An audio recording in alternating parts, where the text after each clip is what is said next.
Ya syabab, Rasulullah SAW menyampaikan kepada kita bahwa ada 3 fitnah, 3 ujian yang sangat besar yang akan terjadi di bumi ini. 2 sudah terjadi, 1 belum terjadi teman-teman. Rasulullah SAW bersabda, "Man naja min thalath faqad naja." Barang siapa yang selamat dari 3 perkara, sungguh dia telah selamat.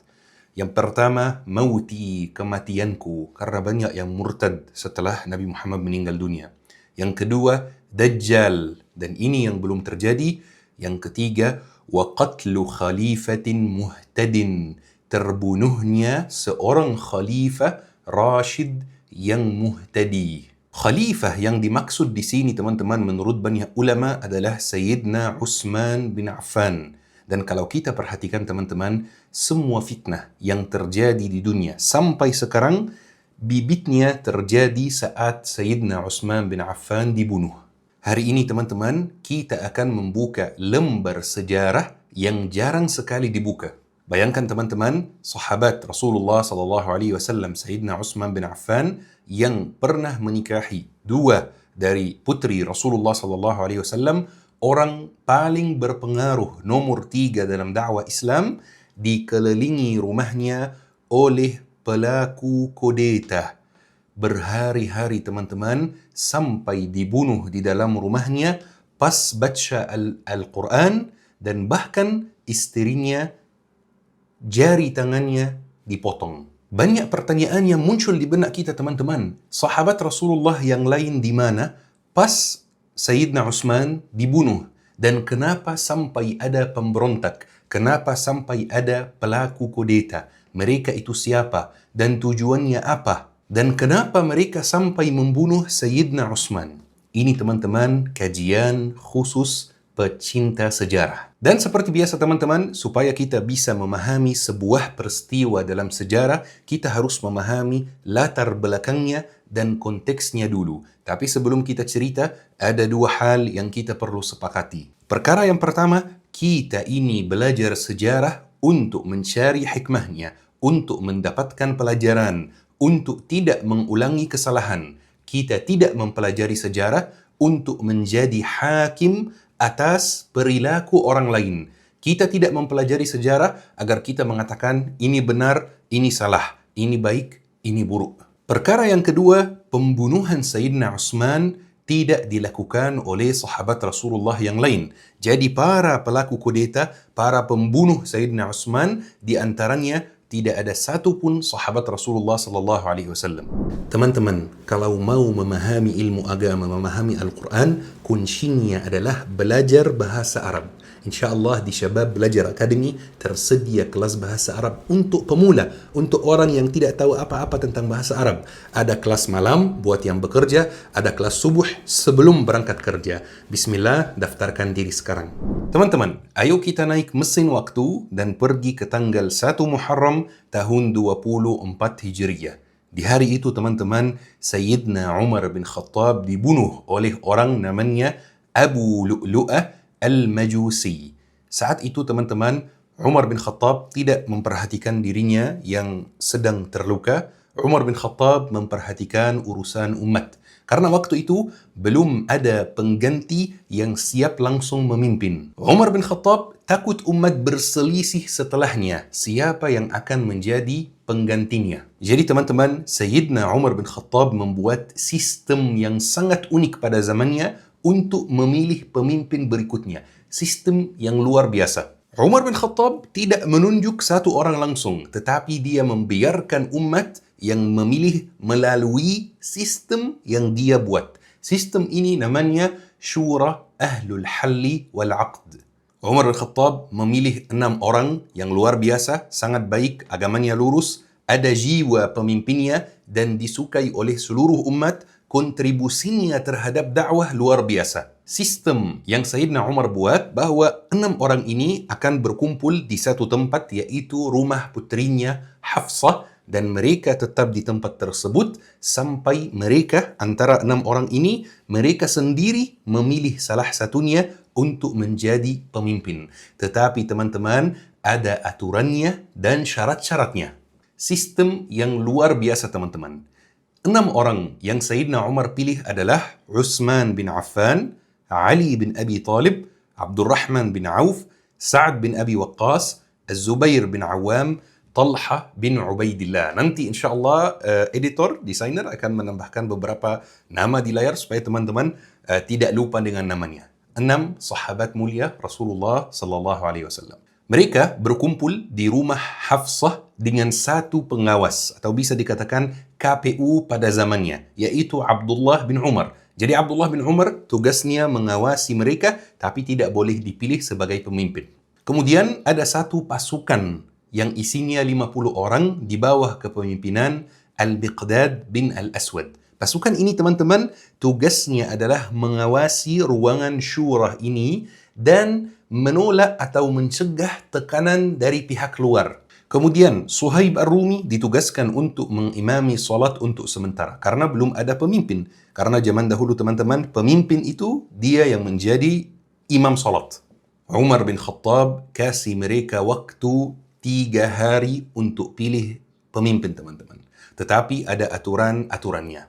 Aturan yang pertama, jika 6 orang tersebut terpecah jadi 3 versus 3, yakni misalnya ada 3 memilih 1 orang, kemudian 3 memilih 1 orang, maka kata Umar ikuti kelompok yang ada di dalamnya Abdurrahman bin Auf.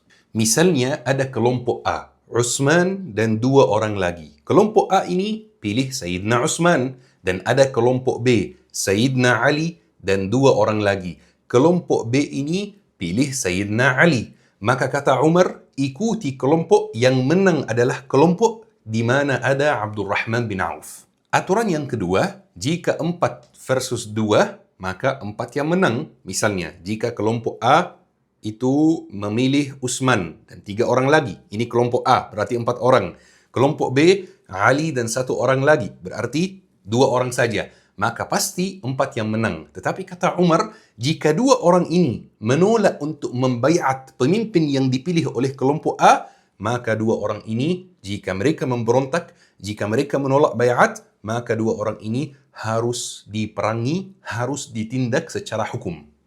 Aturan yang ketiga teman-teman, jika lewat 3 hari dan mereka belum ada kesepakatan sama sekali siapa yang menjadi pemimpin, maka pasukan Ansar yang tunggu di luar itu harus masuk ruangan dan memaksa mereka untuk sepakat dan pilih.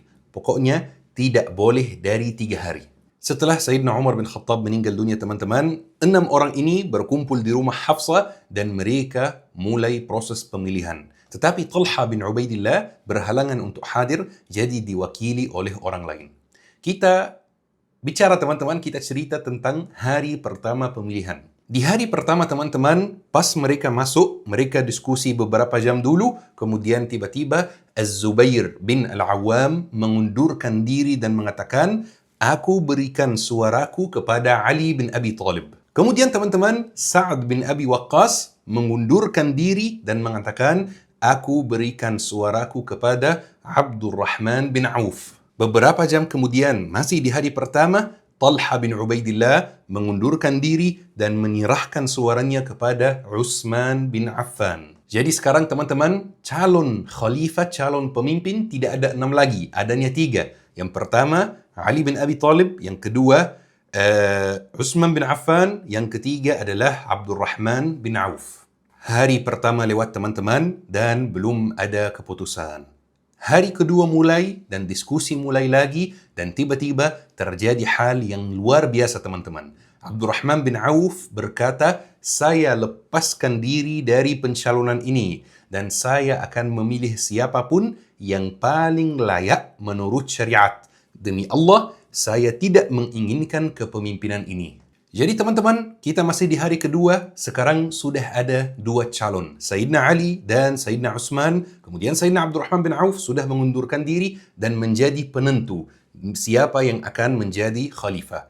Di hari kedua teman-teman, Sayyidina Abdurrahman bin Auf keluar dari rumah Hafsah dan keliling Madinah. Bayangkan teman-teman, dalam waktu 1 hari sampai subuh, sampai hari ketiga, Abdurrahman bin Auf keliling Madinah, bertanya satu-satu orang mau Ali atau Utsman? Abdurrahman bin Auf bertanya kepada ahlu Badar, bertanya kepada pemuka Quraisy, bertanya kepada tokoh Ansar, bertanya kepada wanita-wanita di rumah, bertanya kepada pedagang di pasar, mau Ali atau Utsman? Masuk waktu subuh dan mulai hari ketiga teman-teman. Dan qadarullah hasilnya bikin Abdurrahman bin Auf bingung. Kenapa? Karena hampir 50-50. 50% dari penduduk Madinah mau Utsman menjadi khalifah. 50% dari penduduk Madinah mau Ali menjadi khalifah.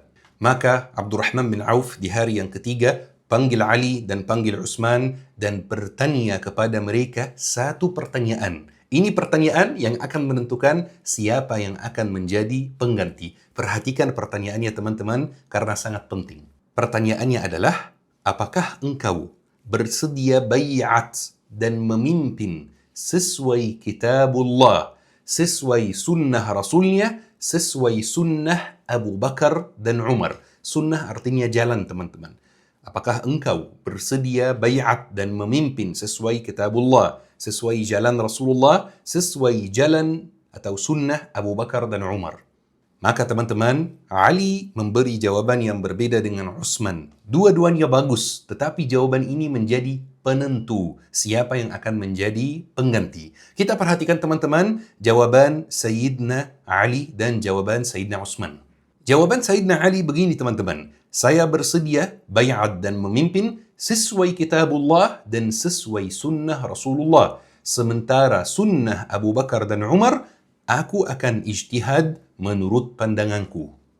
Teman-teman, jawaban Sayyidina Utsman sedikit berbeda. Sayyidina Utsman menjawab, siap, saya siap bayat dan memimpin sesuai kitabullah, sunnah Rasulullah, dan sunnah Abu Bakar dan Umar.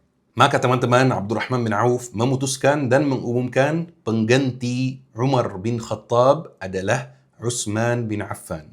Dua-duanya jawabannya bagus, tetapi menurut Abdurrahman bin Auf, jawaban Sayyidina Utsman lebih meyakinkan. Maka teman-teman, alhamdulillah proses bayatnya berjalan dengan lancar. Seluruh umat Islam bayat kepada Sayyidina Utsman bin Affan, termasuk Sayyidina Ali bin Abi Thalib.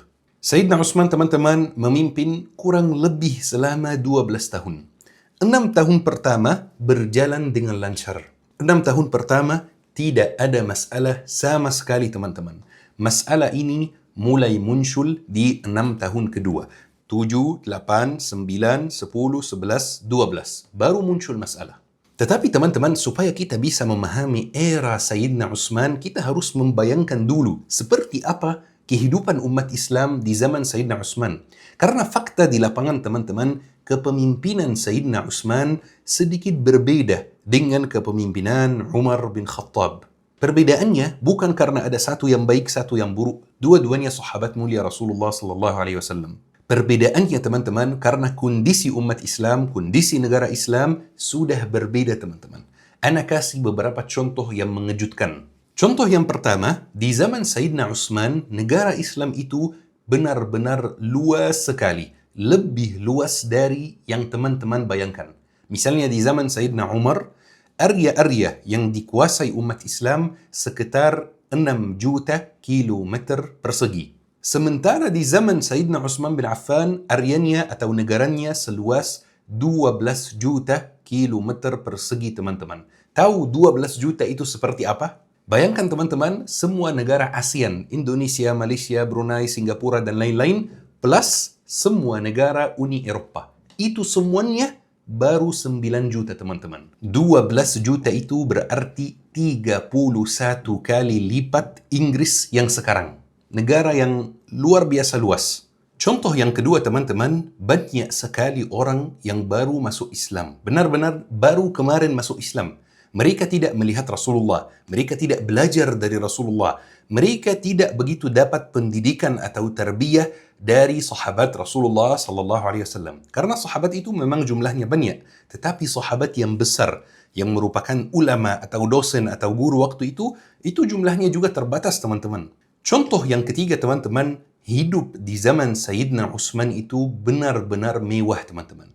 Mewahnya melebihi negara yang paling mewah di zaman kita ini.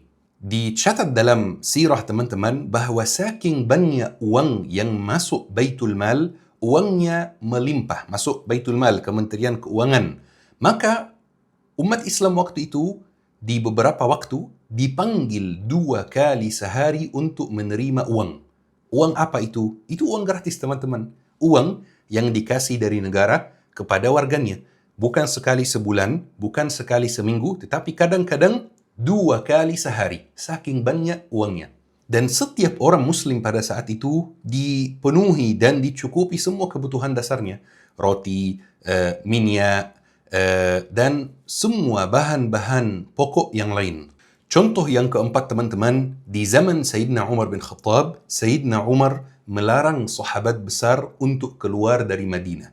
Ada sekitar 15-20 orang sahabat yang besar sekali, yang senior, mereka dilarang untuk keluar dari Madinah kecuali dengan izin Sayyidina Umar bin Khattab, supaya mereka menjadi penasihat Umar bin Khattab. Sementara Sayyidina Utsman memperbolehkan semua sahabat untuk keluar dari Madinah. Bebas. Mau tetap di Madinah silahkan, mau keluar dari Madinah silahkan. Banyak yang keluar teman-teman, ke Mesir, ke Syam, ke Irak, banyak yang hijrah. Mungkin mau mengajarkan ilmu, mungkin ingin mencari perdagangan, mungkin ingin mencari kesempatan yang baru. Contoh yang kelima teman-teman, dan ini yang sangat bahaya, dan ini yang menyebabkan banyak masalah di kemudian hari. Di zaman Umar bin Khattab teman-teman, masyarakat muslim itu siapa? Masyarakat muslim itu sahabat Rasulullah SAW, sahabat biasa, sahabat senior, sahabat muda, sahabat tua, dan tabi'in. Semua orang yang hidup di zaman Umar bin Khattab itu masih ada nuansa kenabian teman-teman. Sudah mendapatkan tarbiyah yang luar biasa dari Rasulullah maupun dari sahabat yang senior yang masih ada di Madinah. Sementara di zaman Utsman bin Affan teman-teman, muncul satu generasi yang baru, yang muda, anak-anak muda.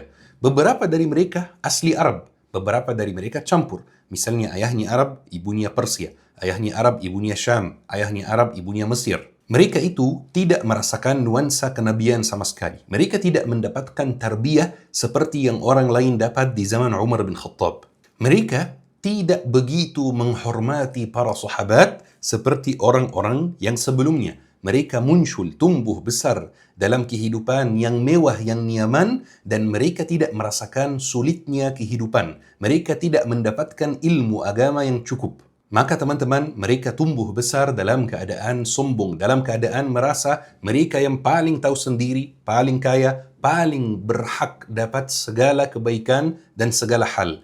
Mereka itu adalah bibitnya Khawarij nanti di kemudian hari. Masih muda, merasa tahu segala hal sendiri, merasa sombong, dan merasa paling lurus. Dan ini teman-teman, supaya kita tidak salah paham, ini bukan tabi'in ya. Ini contoh perbedaannya teman-teman. Ini yang perlu kita pahami dan perlu kita ketahui tentang konteks era Sayyidina Utsman bin Affan. Seperti yang kita sepakati sebelumnya, 6 tahun pertama dalam kepemimpinan Sayyidina Utsman berjalan dengan lancar. 6 tahun kedua mulai muncul masalah. Mulai muncul generasi baru dan beberapa orang yang jahat, yang dipimpin oleh orang jahat yang tidak suka dengan Islam. Orang-orang tersebut kita sebut sepanjang kajian kita dengan pelaku kudeta. Karena tidak pas kita sebut dengan pendemo. Karena orang yang demo itu biasanya menginginkan kebaikan. Dia ingin menasihati. Dia ingin meluruskan. Pendemo tidak mau mengubah sistem negara. Pendemo tidak mau membuat kudeta. Pendemo tidak mau bunuh pemimpin. Makanya teman-teman, kalau antum ketemu kata pendemo, ini kurang tepat. Kata yang tepat itu adalah kudeta, pelaku kudeta. Pelaku kudeta tersebut teman-teman ada dari 3 tempat. Jadi mereka muncul, gerakan kudeta tersebut muncul di 3 tempat. Yang pertama adalah Basrah, yang kedua adalah Kufah, yang ketiga adalah Mesir. Dan perlu kita tegaskan teman-teman di sini, orang-orang yang membuat kudeta ini bukan asli Kufah, bukan asli Basrah, bukan asli Mesir. Bukan. Mereka itu semuanya orang Arab, Quraisy, yang udah pindah atau bapaknya sudah pindah ke Kufah, ke Basrah, ke Mesir. Mereka itu mulai menyebarkan tuduhan-tuduhan dan perkara-perkara palsu terhadap Sayyidina Utsman bin Affan. Mereka mulai menipu orang awam dengan tuduhan-tuduhan tersebut. Sehingga semakin hari, semakin jumlah mereka itu jadi banyak teman-teman. Semakin hari, semakin rombongan dan gerakan mereka jadi rombongan yang besar teman-teman. Kita coba cek bersama apa tuduhan-tuduhan yang mereka lemparkan terhadap Sayyidina Utsman bin Affan.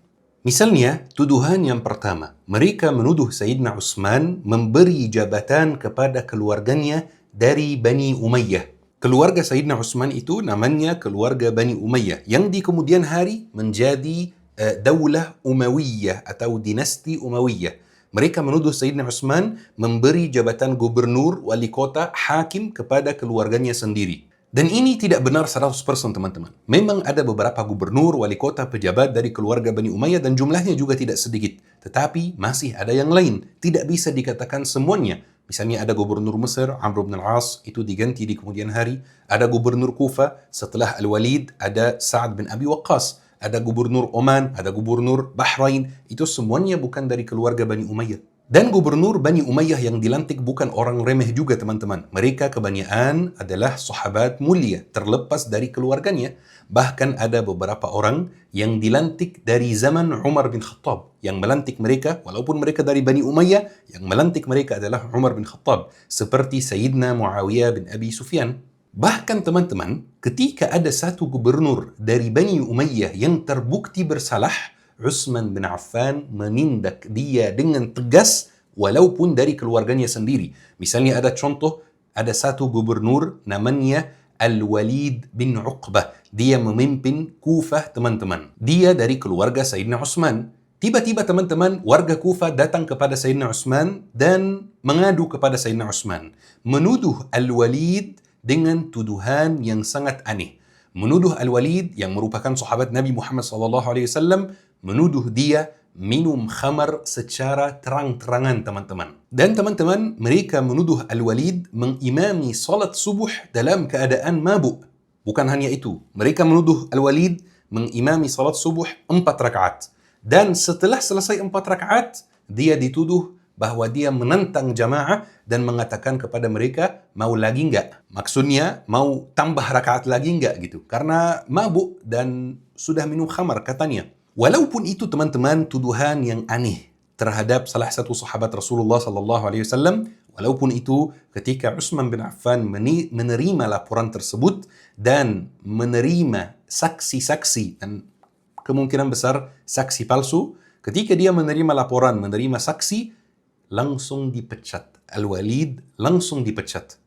Bukan hanya itu, Utsman bin Affan menghukum Al-Walid dengan hukuman orang yang minum khamar, peminum khamar, yaitu dicambuk. Dan bukan hanya itu, dicambuk, diikat di pohon, di depan semua orang, dicambuk di depan semua orang. Itu dari keluarganya sendiri teman-teman. Bayangkan. Tuduhan yang kedua teman-teman, yaitu Sayyidina Utsman bin Affan memberi banyak uang kepada keluarganya sendiri. Sehingga keluarganya hidupnya sangat mewah. Dan ini benar 100%. Tetapi dengan satu catatan teman-teman, Sayyidina Utsman memberi uang kepada keluarganya sendiri bukan dari uang negara, bukan dari uang umat, tetapi dari uangnya sendiri, dan itu jauh sebelum Sayyidina Utsman menjadi khalifah. Jadi memang kebiasaannya seperti itu, berbuat baik kepada keluarganya sendiri, bukan dari uang umat. Dan Sayyidina Utsman teman-teman itu dari Makkah, dari zaman Makkah, dari pas Rasulullah masih di Makkah, keluarganya sangat kaya dan beliau pedagang dan pemegang modal, pemilik modal yang sangat besar. Tuduhan yang ketiga teman-teman, yaitu Sayyidina Utsman membukukan Al-Quran. Sayyidina Utsman kumpulkan Al-Quran di satu mushaf, di satu buku teman-teman. Sebelumnya Al-Quran dicatat di tanah keras, dicatat di kulit binatang, atau dicatat di misalnya batu atau yang lain. Sayyidina Utsman mencatat Al-Quran sesuai urutan surahnya di kertas, kemudian dikumpulkan di satu mushaf. Dan mungkin antum akan kaget. Ini kok jadi atau tergolong sebagai tuduhan? Sayangnya teman-teman, ini tergolong sebagai tuduhan oleh pelaku kudeta. Pelaku kudeta kebanyakan anak-anak muda yang baru lahir kemarin, baru masuk Islam kemarin, merasa sendiri mengetahui semuanya, merasa sendiri paham Al-Quran sendiri, paham sunnah Nabi, dan yang lain tidak paham. Maka mereka menuduh Sayyidina Utsman sebagai pelaku bid'ah. Iya teman-teman, betul. Sayyidina Utsman dituduh oleh anak-anak muda itu sebagai pelaku bid'ah. sangat mirip ya dengan zaman kita. Karena kata mereka, Sayyidina Muhammad SAW tidak pernah melakukan seperti itu. Sayyidina Muhammad tidak pernah membukukan Al-Quran, tidak pernah kumpulkan Al-Quran di satu mushaf. Sayyidina Utsman juga dituduh oleh mereka sebagai pelaku bid'ah karena di salat Jumat azannya jadi 2 kali, teman-teman. Katanya Rasulullah tidak pernah mengazan 2 kali di salat Jumat. Kelompok ini, teman-teman, dan sampai hari ini mereka punya kesalahpahaman yang sangat besar terhadap istilah bid'ah. Sampai mereka berani menuduh sahabat Rasulullah SAW, orang yang menikah dengan 2 putri Rasulullah SAW, orang yang belajar dari Rasulullah SAW, orang yang hidup dengan Rasulullah dari awal dakwah sampai Rasulullah meninggal dunia, dia dituduh oleh mereka sebagai pelaku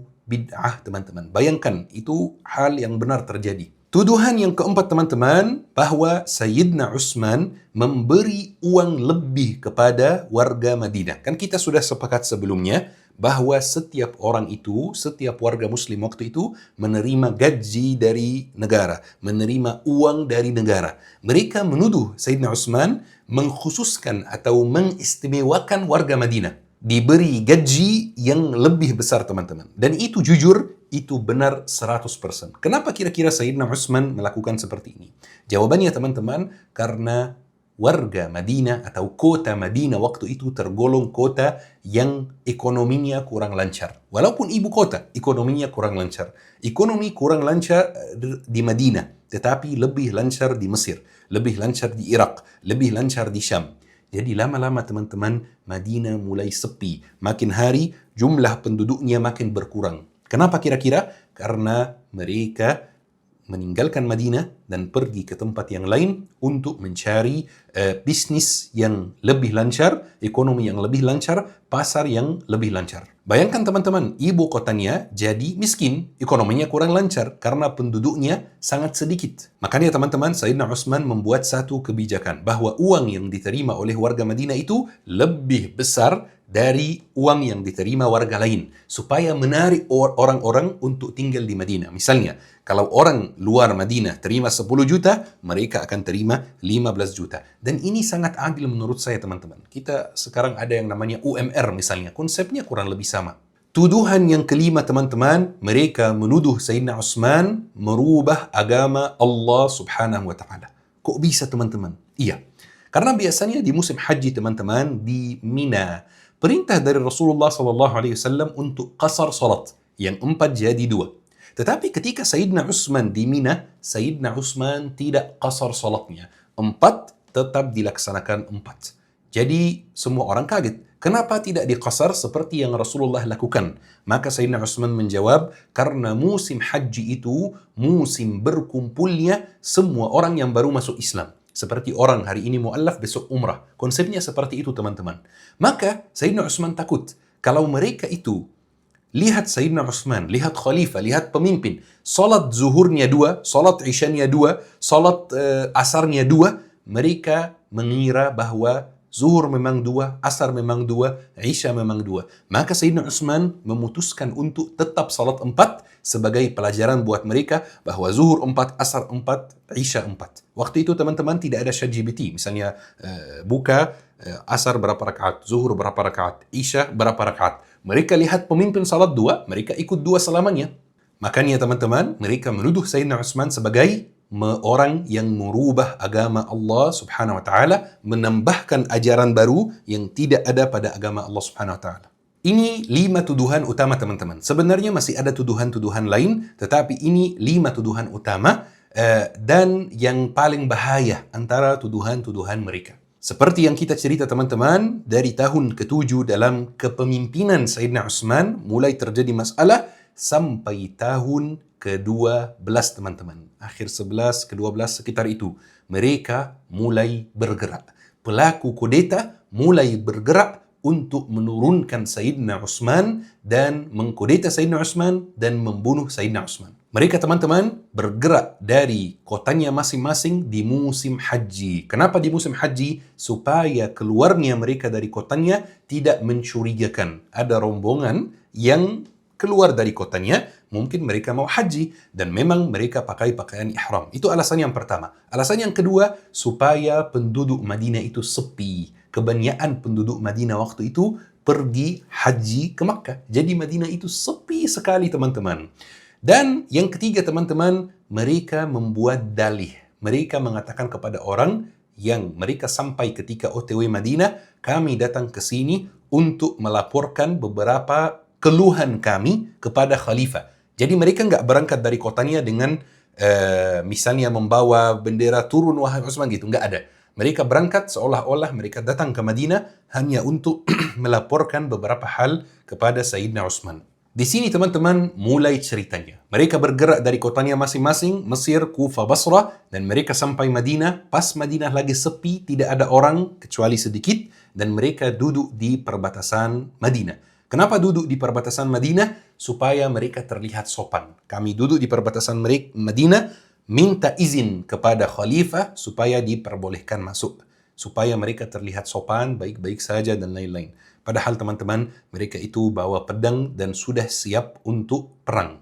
Rencana mereka seperti ini, teman-teman. Mereka melaporkan keluhan mereka itu kepada Sayyidina Utsman. Sayyidina Utsman nolak, maka mereka ada alasan untuk menurunkan Sayyidina Utsman.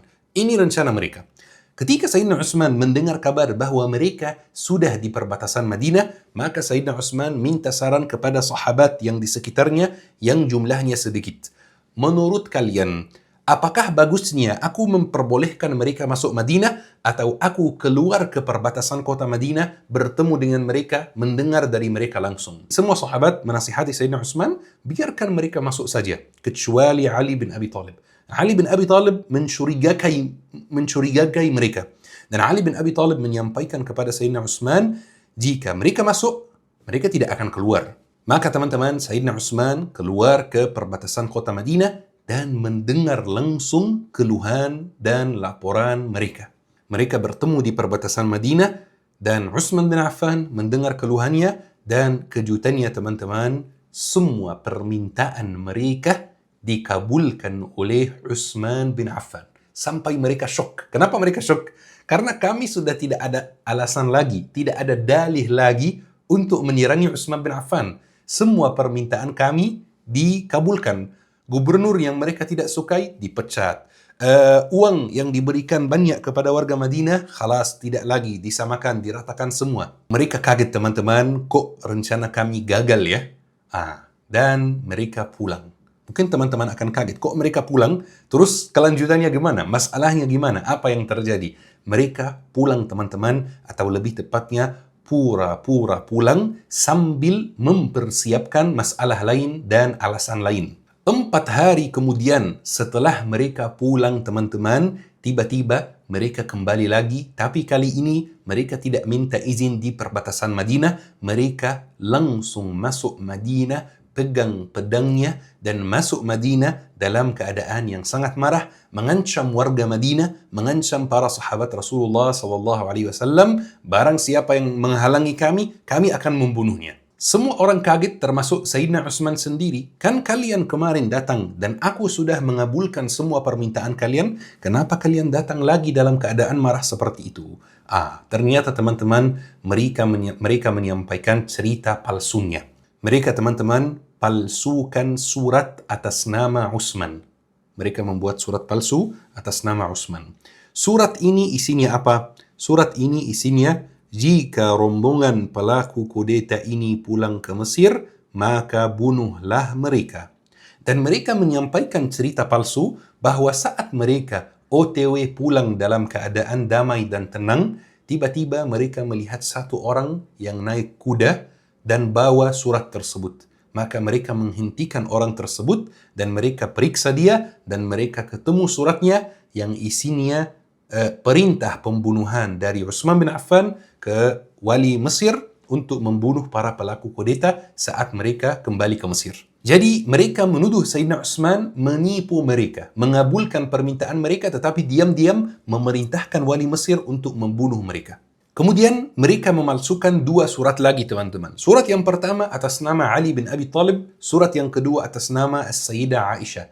2 surat ini isinya support terhadap mereka dan penyerangan terhadap Sayyidina Utsman bin Affan. Supaya mereka tunjukkan 3 surat ini kepada orang awam, teman-teman. Supaya orang awam mengira bahwa Sayyidina Ali bin Abi Thalib dan Sayyidah Aisyah mendukung mereka juga. Mereka ketika masuk kota Madinah, mereka teriak-teriak, "Laqad ahallallahu damuka ya Utsman." Demi Allah, darahmu sudah halal, wahai Utsman. Berarti kami boleh bunuh kamu sekarang. Bayangkan, rombongan anak-anak muda merasa diri sendiri paling paham agama, rombongan anak muda, tidak ada satu pun di antara mereka yang merupakan sahabat Rasulullah sallallahu alaihi wasallam, mereka menuduh dan mengancam Khalifatu Rasulullah sallallahu alaihi wasallam. Jadi teman-teman, mereka sudah masuk Madinah dan mengelilingi rumah Sayyidina Utsman dan memberi Sayyidina Utsman 3 pilihan. Kata mereka, pilih salah satu dari 3 pilihan tersebut. Pilihan yang pertama, mundur dari jabatan sebagai khalifah. Pilihan yang kedua adalah qisas. Qisas di sini dalam arti cambuk.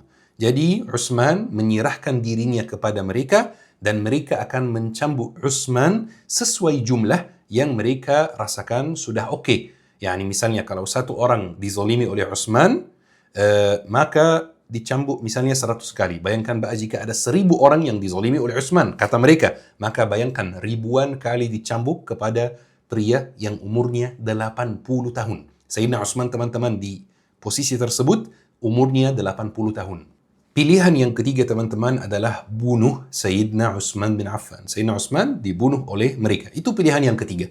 3 pilihannya sulit, teman-teman. Pilihan yang pertama mundur, pilihan yang kedua dicambuk sampai mati pasti ribuan kali untuk pria umurnya 80 tahun. Pilihan yang ketiga dibunuh. Jujur teman-teman, kalau kita mempelajari karakter Sayyidina Utsman bin Affan, karakter yang zuhud, tidak begitu suka kepemimpinan, Sayyidina Utsman bin Affan sendiri sebenarnya bisa pilih mundur saja. Sayyidina Utsman tidak begitu menginginkan kepemimpinan. Tetapi ternyata teman-teman ada satu hadis yang Sayyidina Utsman ketahui. Satu hadis yang melarang Sayyidina Utsman untuk mundur. Satu hadis yang disampaikan oleh Nabi Muhammad SAW kepada Sayyidina Utsman. Rasulullah SAW bersabda sambil menepuk pundak Utsman, "Wahai Utsman, mungkin Allah akan memakaikan kepadamu sebuah baju." Sebuah baju di sini artinya kepemimpinan. Jika orang-orang munafik ingin engkau melepaskannya, jangan engkau lepaskan sampai engkau bertemu denganku. Teman-teman, bayangkan mereka keliling rumah Sayyidina Utsman selama 40 hari. Awal-awal pas mereka keliling rumah Sayyidina Utsman, mereka masih ringan-ringan. Yani maksudnya apa? Mereka memperbolehkan Sayyidina Utsman untuk keluar rumah, tapi disakiti Sayyidina Utsman. Memperbolehkan Sayyidina Utsman untuk makan dan minum, tapi Sayyidina Utsman disakiti. Di akhir masa 40, Sayyidina Utsman tidak diperbolehkan keluar dari rumah, tidak diperbolehkan untuk makan, tidak diperbolehkan untuk minum. Suatu hari teman-teman, di awal masa blokade tersebut, di hari ke-10, hari ke-12, Sayyidina Utsman keluar dari rumahnya untuk khutbah Jumat di masjid. Kemudian Sayyidina Utsman menyampaikan satu kalimat yang isinya kurang lebih seperti ini. Saya menemani Nabi Muhammad dari awal dakwah sampai Nabi Muhammad meninggal dunia.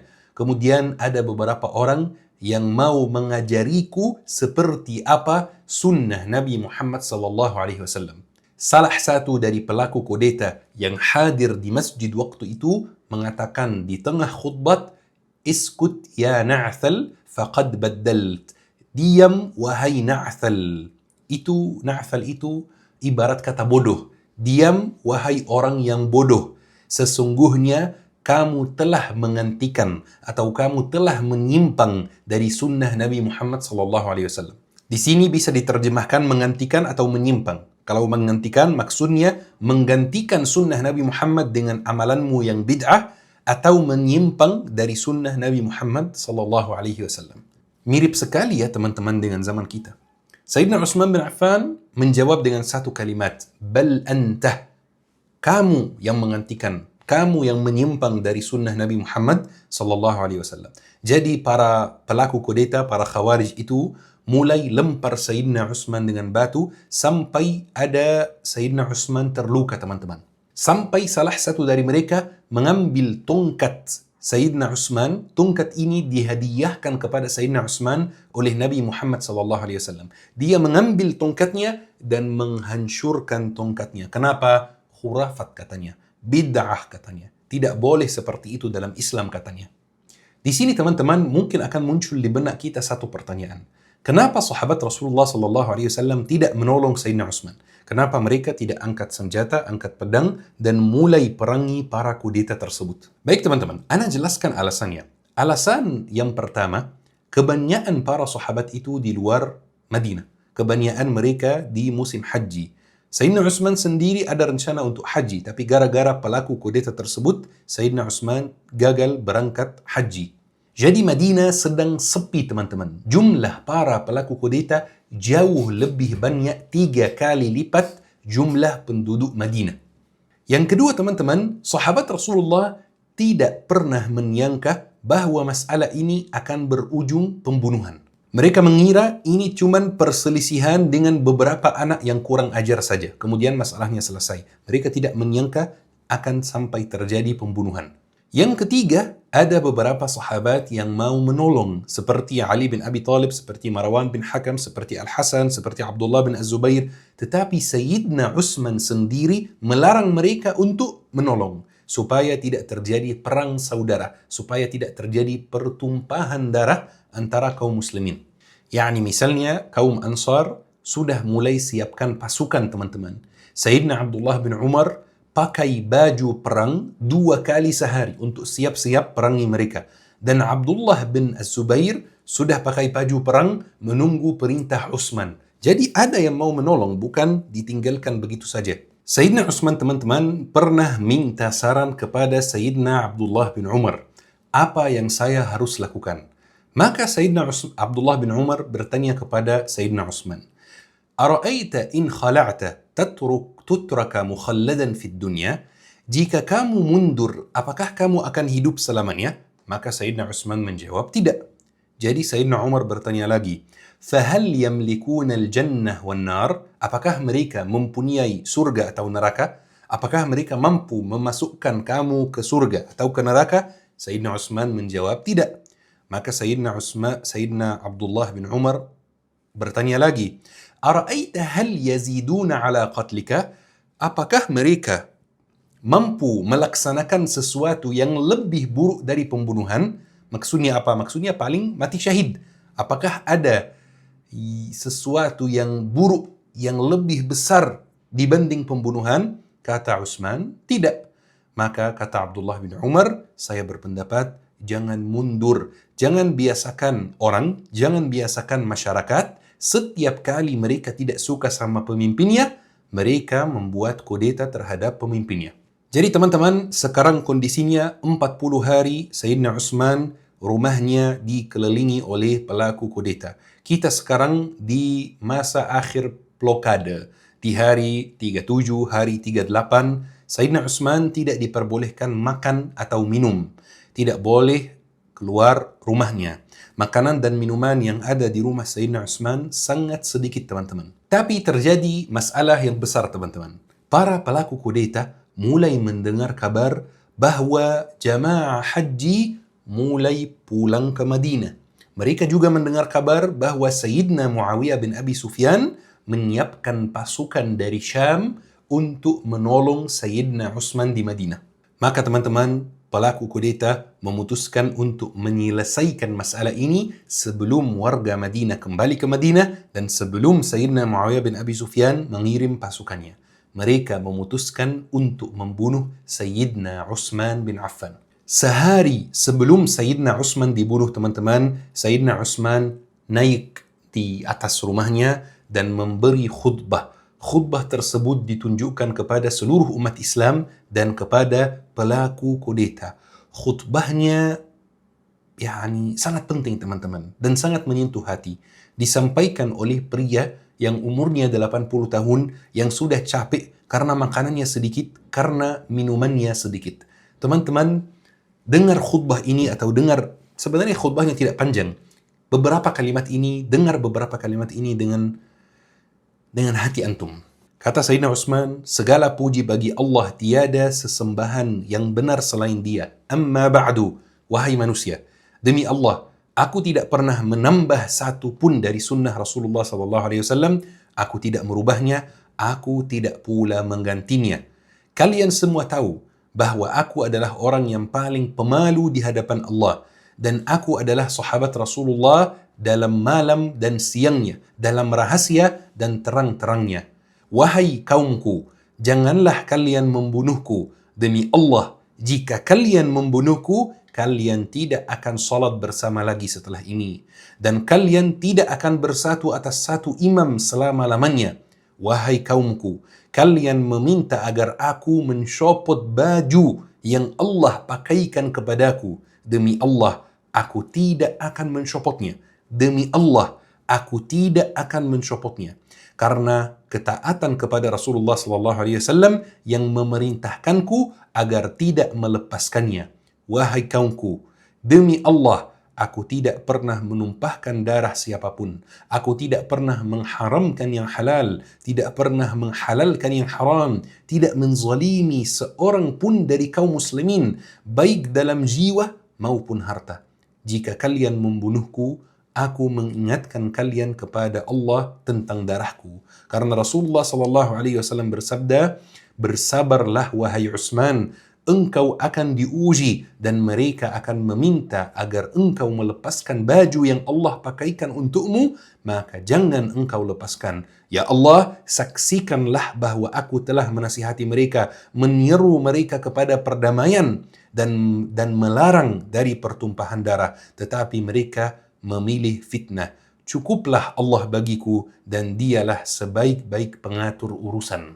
Masuk Utsman ke rumahnya teman-teman, tidur di malam hari, tidur terakhirnya di dunia ini, di alam dunia ini. Kemudian Sayyidina Utsman mimpi teman-teman. Mimpi siapa? Mimpi Rasulullah SAW. Rasulullah SAW menyampaikan kepada Sayyidina Utsman dalam mimpi, Ya Utsman, innaka maqtulun gadan. Wahai Utsman, kamu akan dibunuh besok. Kemudian Sayyidina Muhammad mengatakan, Ya Utsman, iftar indana gadan.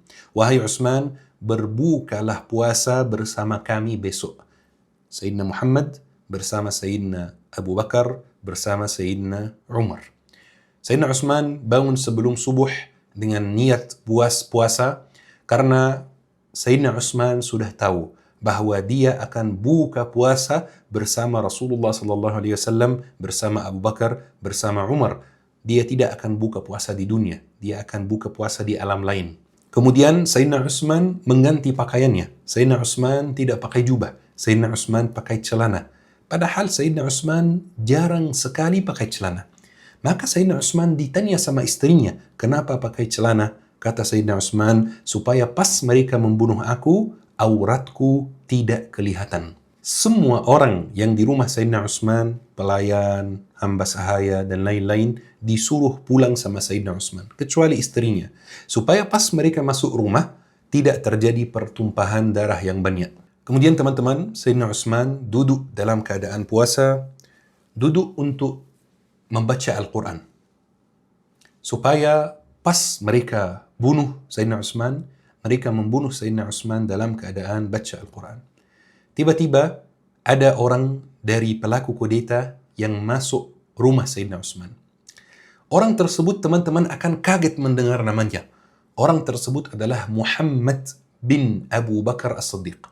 Iya teman-teman, anak dari Abu Bakar As-Siddiq, termasuk salah satu pelaku kudeta, termasuk salah satu orang yang melukai dan memukul Sayyidina Utsman bin Affan.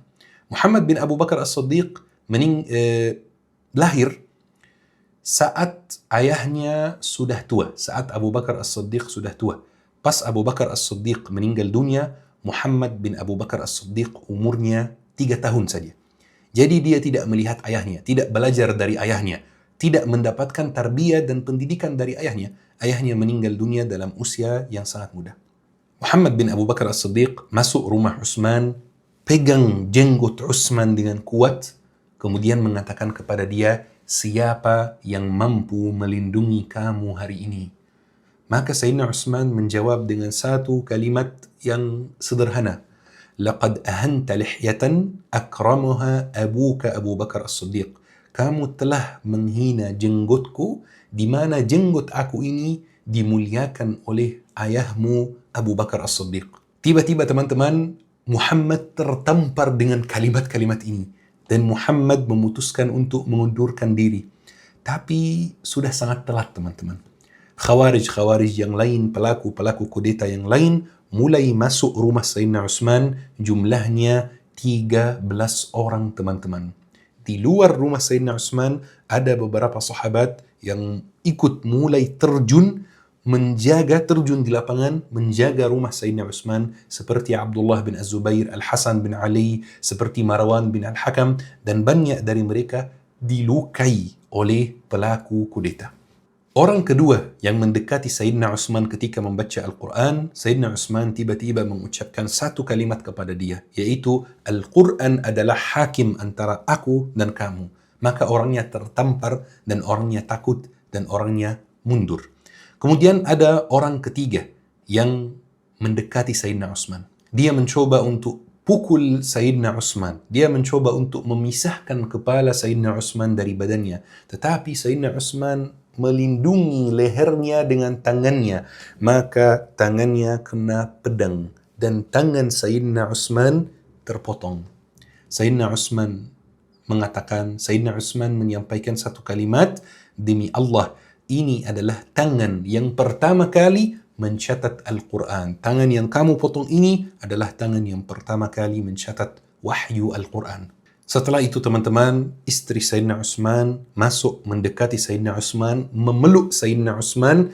Pas ada satu orang namanya Al-Mautu bin Al-Aswad mau membunuh Sayyidina Utsman, pedang kena tangan istri Sayyidina Utsman, Naila bintil Farafisah, sampai jaringnya dipotong oleh dia. Kemudian istrinya mundur dan dia bunuh Sayyidina Utsman bin Affan. Mushaf Al-Quran yang dipakai oleh Sayyidina Utsman kena darahnya. Dia berdiri di tengah rumah Sayyidina Utsman bin Affan dan mengatakan dengan bangga, Ana qatilu Na'thal, saya pembunuh orang bodoh ini. Kudeta pertama dalam sejarah Islam teman-teman. Bukan hanya itu, mereka melarang jenazah Sayyidina Utsman dikuburkan. Setelah mereka membunuh Sayyidina Utsman, mereka melemparkan jenazahnya di ujung rumah. Sayyidina Utsman tetap di rumahnya, tidak dikafankan, tidak dimandikan selama 2 hari. Bayangkan teman-teman. Sampai ada beberapa sahabat senior yang diam-diam masuk rumah Sayyidina Utsman. Diam-diam, sembunyi-sembunyi dengan risiko dibunuh oleh pelaku kudeta. Mereka mengambil jenazah Sayyidina Utsman, memandikannya, menguburkannya, dan menguburkannya di tempat yang biasanya kurang favorit lah buat umat Islam waktu itu. Namanya Hashul Kawakib. Biasanya umat Islam yang mati di Madinah, yang meninggal dunia di Madinah, ingin dikuburkan di Baqi'. Tapi mereka tidak bisa menguburkan Sayyidina Utsman di Baqi' karena dilarang oleh pelaku kudeta. Pelaku kudeta menguasai kota Madinah, menguasai ibu kota, membunuh khalifahnya. Madinah jatuh total di tangan mereka. Mereka menguasai pasar-pasar, mereka mencuri, merampas Baitul Mal dan semua uang yang ada di dalamnya. Mereka melarang orang keluar atau masuk dari Madinah dan mereka melarang salat jamaah di masjid. Mereka memukul, melukai semua orang yang mau menentang mereka, walaupun itu sahabat senior, sahabat mulia. Al-Hasan terlukai, Abdullah bin Az-Zubair terlukai, Marwan bin Al-Hakam terlukai, dan masih banyak lagi. Teman-teman, cerita kita sampai hari ini sudah selesai. Sebenarnya ceritanya belum selesai teman-teman. Ceritanya masih berlanjut. Karena setelah itu ada seorang khalifah lagi yang naik. Kemudian ada satu gubernur yang menolak kasih bayat. Kemudian terjadi perang yang sangat besar. Sampai khalifah ini dibunuh lagi. Ceritanya masih panjang teman-teman. Dan detailnya masih sangat banyak. Kalau teman-teman inginkan, kasih tahu ana di komentar. Untuk melanjutkan part 2 teman-teman insyaAllah. Semoga apa yang disampaikan dalam kajian ini, kita bisa mengambil hikmahnya, kita bisa belajar dan tidak mengulangi kesalahan yang sama, kita bisa muhasabah diri sendiri teman-teman. Ayo kita akhiri kajian hari ini dengan doa kafaratul majlis. Subhanakallahumma bihamdik, asyhadu an la ilaha illa anta, astaghfiruka wa atubu ilaik. Syukran. Wassalamualaikum warahmatullahi wabarakatuh. لا يحصي لساني ثناء عليك، فكل صلاحي منك وإليك. عظيم العطايا مبسوط يديك، تنفق كيف شئت والشر ليس إليك.